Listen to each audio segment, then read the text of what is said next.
This story comes from a rural town where houses sit far apart. A man named Daniel was home alone during a storm. Power was flickering.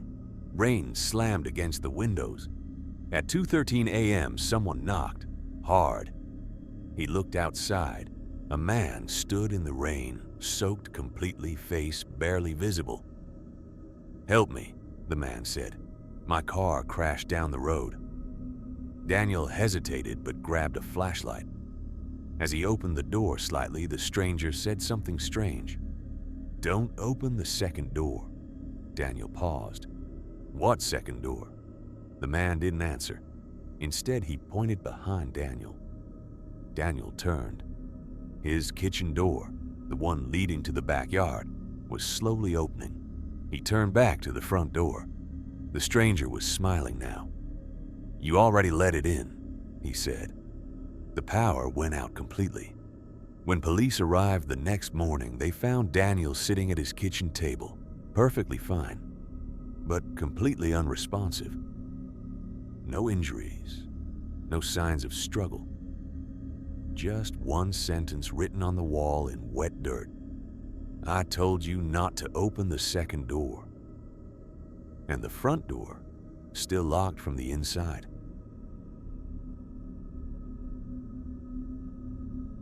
It started on a normal winter evening. A woman named Laura lived alone in a small apartment on the third floor of an old building.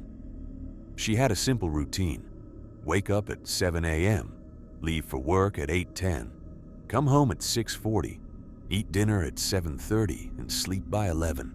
She never thought anyone noticed her routine until the knocking began. The first knock came on a Thursday at exactly 7:42 p.m. 3 slow, deliberate knocks. She froze. She wasn't expecting anyone. No deliveries, no friends. She looked through the peephole. Nothing. She opened the door slightly. The hallway was empty. She assumed it was a prank. But the next day it happened again. 7:42 p.m. Same pattern. 3 knocks. Same emptiness. On the third day, she waited behind the door instead of opening it. 7:41, 7:42, knock, knock, knock. She held her breath. Then a whisper came through the door. "I know you're home early today." Her blood ran cold. She was home early. She had left work sick. She didn't make any noise. The voice continued. "You always sit on the couch near the window after you get home." She stepped back slowly. The knocking stopped.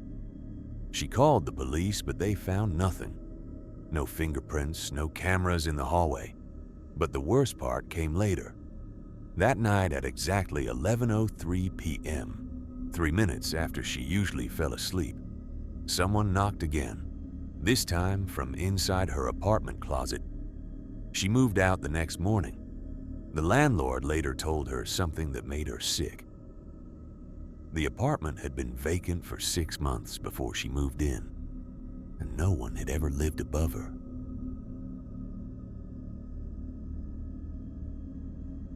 A family moved into a new house in a quiet suburb.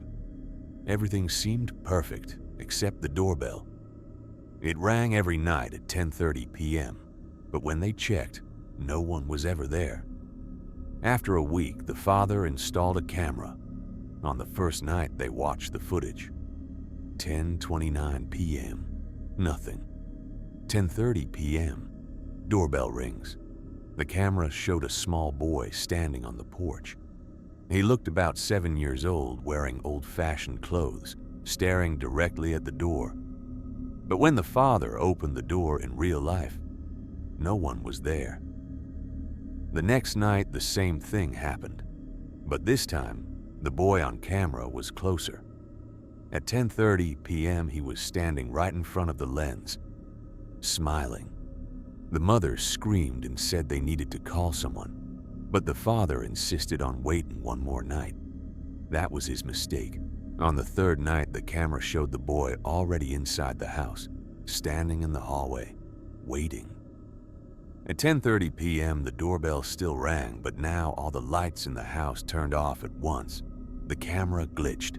When it came back online, the boy was standing in their living room, facing the camera, and he said one sentence: "I live here now." The family left the house immediately. The house remains empty today, but neighbors say the doorbell still rings every night at 10:30 p.m., even though there is no electricity connected to it anymore.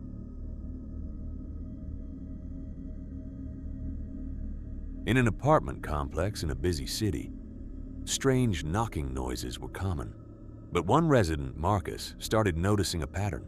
Every night at 3 a.m., someone would knock on his door.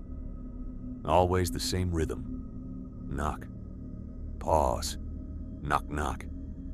Pause. Knock. At first, he ignored it. Then he started counting. One night, he decided to respond.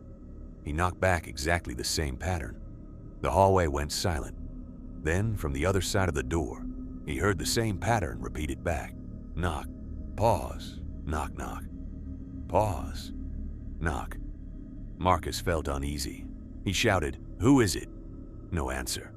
Then the knocking started again, but faster. Knock, knock, knock, knock. He opened the peephole. The hallway was empty, but something was wrong. The knocking continued even while he was watching the empty corridor. It wasn't coming from the door anymore.